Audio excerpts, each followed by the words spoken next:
Hi guys, उम्मीद है आप खैरियत से होंगे। मेरा लेक्चर देख रहे होंगे। तो आज ये हमारा 5th लेक्चर है डेटाबेस मैनेजमेंट सिस्टम का। इस लेक्चर में हम पढ़ेंगे डेटाबेस आर्किटेक्चर, यानी डेटाबेस के आर्किटेक्चर को पढ़ेंगे। उस डेटाबेस आर्किटेक्चर को पढ़ने से पहले आप एक बात जहन नशीन कर लें कि आर्किटेक्चर से मतलब क्या है, आर्किटेक्चर किसे कहते हैं।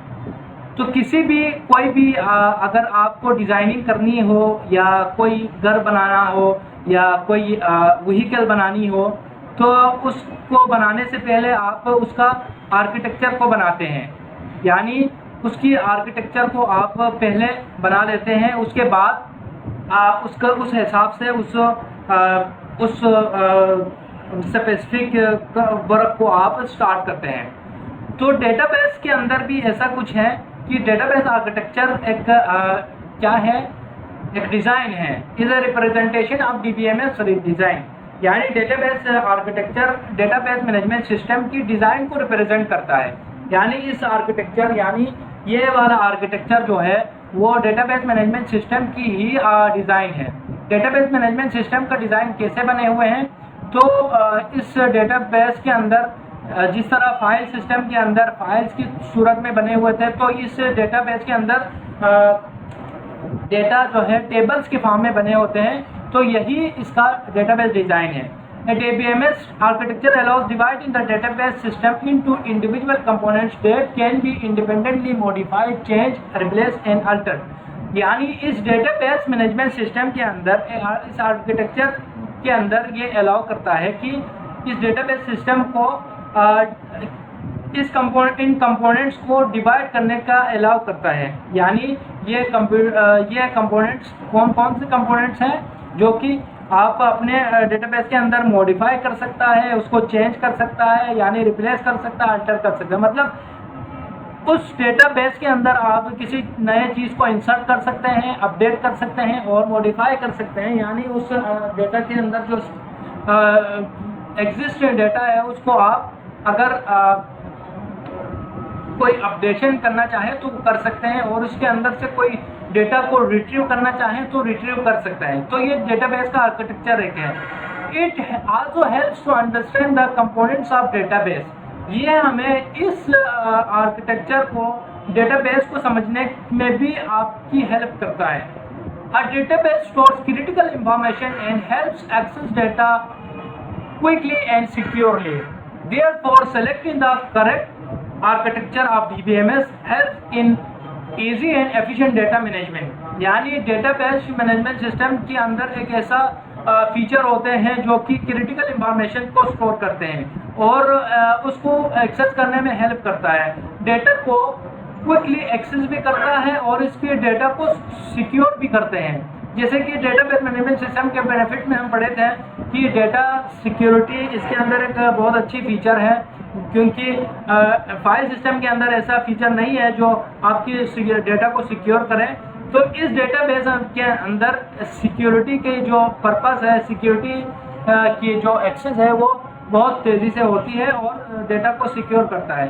और इसीलिए selecting the correct architecture of DBMS help in easy and efficient data management. यानी करेक्ट आर्किटेक्चर को आप चूज़ करने से आपकी डेटाबेस मैनेजमेंट सिस्टम में क्या होता है, आपके डेटा भी सिक्योर होता है, स्टोर अच्छी तरह होता है और उसमें से डेटा चीज़ों को रिट्रीव करना, इंसर्ट करना, अपडेट करना ये भी आसान हो जाते हैं।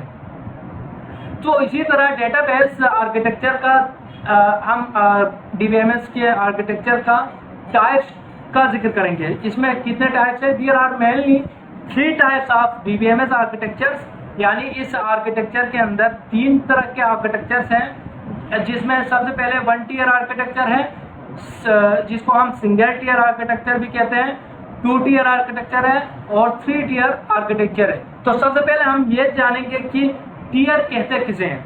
टियर एक लेयर होता है या आप कह सकते हैं कि लेवल होते हैं। तो टियर 1 टियर एक लेवल का आर्किटेक्चर है और 2 टियर 2 लेवल का आर्किटेक्चर है और 3 टियर 3 लेवल का या 3 लेयर का आर्किटेक्चर है। तो टियर के बारे में आप ये समझ लें कि ये एक लेयर है या लेवल है। तो सबसे पहले हम बात करेंगे वन टियर आर्किटेक्चर के बारे में। तो वन टियर आर्किटेक्चर क्या होते हैं? One tier architecture in DBMS is the simplest architecture of database in which the client server and database all reside on the same machine. This type of architecture is rarely used in production. यानी single tier architecture production में use नहीं होता। इसके अंदर जो है वो database भी उसी के अंदर होता है, क्लाइंट भी वही है और सर्वर भी उसी के अंदर होता है। तो ये आर्किटेक्चर आपको समझने में यह हेल्प करता है कि वन टियर आर्किटेक्चर वो आर्किटेक्चर है जिसके अंदर क्लाइंट भी खुद है, सर्वर भी खुद है और डेटाबेस भी उसी के अंदर ही होता है। जो कि अगर एग्जांपल के हिसाब से समझें तो MS SQL समझें या माइक्रोसॉफ्ट ऑफिस है, ऑफिस के अंदर सब काम उसी में होते हैं, क्लाइंट भी वही है और सर्वर भी और डेटाबेस भी उसी के अंदर। और उससे अच्छी मिसाल आप अपने डेली यूज़ होने वाले कैलकुलेटर को सोच लें या कैलकुलेटर को आप कह लें कि कैलकुलेटर एक अच्छी मिसाल है वन टियर का। उसके अंदर डेटा भी डाला जा सकता है और डेटाबेस वो खुद डेटाबेस भी है और हम क्लाइंट उसके अंदर डालते हैं तो वो आंसर भी हमें शो करता है। ये हो गई वन टियर आर्किटेक्चर। उसके बाद है two tier architecture. Two layer architecture कौन सा आर्किटेक्चर होता है? टू लेयर या two tier architecture in DBMS in database architecture where the presentation layer runs on a client यानी PC, mobile, tablet, etc. and data is stored on a server called the second tier। यानी ये एक ऐसा tier architecture है जो कि जिसका presentation layer अलग होता है और डेटाबेस उसकी डेटाबेस या सर्वर कह सकते हैं वो अलग होता है। तो आपका प्रेजेंटेशन लेयर कौन सा है? प्रेजेंटेशन लेयर आप जिस मोबाइल से देख रहे हैं, जिस पीसी पे बैठ के आप काम इसका लेक्चर को देख रहे हैं या मोबाइल से या टैबलेट से, जो भी आप यूज़ करते हैं आपका डिवाइसेस, मोबाइल डिवाइसेस वगैरह, तो वो है आपका प्रेजेंटेशन लेयर यानी क्लाइंट। और सर्वर जो है वो जहाँ से सर्वर आप क्यूरी लिखते हैं उस पीसी के अंदर और वहाँ जहाँ से आपको क्यूरी का आंसर मिलता है तो वो डेटाबेस के अंदर सेव हो और वो आपको डेटाबेस के अंदर से निकाल के देता है आंसर। तो two tier architecture provides added security to the DBMS as it is not exposed to the end user directly. यानी इसमें एक ऐसा फीचर है सिक्योरिटी का जो कि एंड यूजर जो है इसके अंदर का डेटाबेस को वो व्यू नहीं कर सकते, यानी डेटाबेस को डायरेक्टली एक्सेस नहीं कर सकते क्योंकि इसके अंदर एक सिक्योरिटी का फीचर है, यानी वो जो कि डेटाबेस के अंदर सेव होता है। It also provide direct and faster communication, यानी ये एक डायरेक्ट और फास्टर कम्युनिकेशन प्रोवाइड करता है। ये एग्जांपल से समझेंगे तो समझ आएगा। तो ये क्लाइंट कंप्यूटर्स है, क्लाइंट टियर यानी क्लाइंट में कंप्यूटर आपका पीसी, मोबाइल, टैबलेट वगैरह, और डेटाबेस टियर डेटाबेस सर्वर जहाँ पे आपका डेटा स्टोर है, जिस सर्वर पे डेटा स्टोर है वो है सेकेंड टियर या डेटाबेस टियर। तो ये हो गई टू टियर आर्किटेक्चर। अब उसके बाद हम समझेंगे थ्री टियर आर्किटेक्चर के बारे में। थ्री टियर आर्किटेक्चर में होता क्या है? थ्री टियर आर्किटेक्चर में वो टू टियर आर्किटेक्चर को का एक एक्सटेंशन है, यानी उसको एक्सटेंड किया हुआ है, उसको एक आप कह सकते हैं कि उसको तरक्की किया हुआ है। तो एक three tier architecture in DBMS is the most popular client server architecture in DBMS। Three tier architecture contains a presentation layer, and application layer और डेटाबेस सर्वर, यानी इसमें तीन किस्म के लेयर काम कर रहे होते हैं।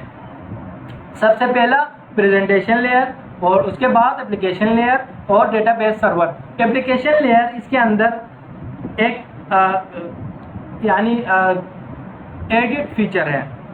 तो three tier architecture design is an extension of the two tier client server architecture. Two tier client server architecture का एक्सटेंशन आप कह सकते हैं। Three tier architecture has the following three layers, यानी प्रेजेंटेशन लेयर आपका मोबाइल, पीसी, टेबलेट etc ये सारे हैं। उसके बाद एप्लीकेशन लेयर सर्वर और डेटाबेस सर्वर जहाँ पे सर्वर स्टोर है, यानी डेटाबेस मैनेजमेंट सिस्टम का जो 3 टियर है।